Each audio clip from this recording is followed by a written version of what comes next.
Book on the Show. Hello everyone, ko JP nizere ko mukomeye nanje ni fresh kabisa. Le 21 juin yari fête des pères. Ariko ubu nje kubabwira quelle est la différence entre un père ou un papa. Ni nini gose. Ariko iwacu kenshi nta niyo dushirako agaciro. Un papa ni umuntu arera umwana neza akamuha valeur, akamushigikira mu ngorane, bakaba abagenzi, agashobora kwetablisha autorité ariko irimwo ubwumvikane. Un père ni urya avyara, ni ukuvuga ko n'umumama n'umupapa hanyuma bakavyara umwana.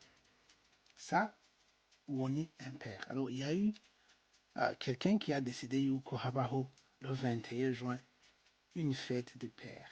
C'est bien parce que umuntu wese ashobora kuba umupère ariko sico kimwe n'umupapa. Umupapa niwe atanga indero, niwe amenya ko umwana agwaye, niwe amenya ko ibintu byose bimeze neza. Murazi ko hari abantu bavyara ntibamenye ko umwana amerewe neza cyangwa amerewe nabi, ari mu kabara avuga ati mfise abana 8 mugabo ntazi niyo bari.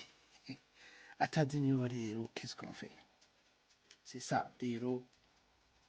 Ndagomba kubumvisha différence entre abo bantu babiri. Iyo umuntu babamwise umupapa, umwana akamutira tu es un vrai papa, nuvuga ko amurera neza, ama valeur meza.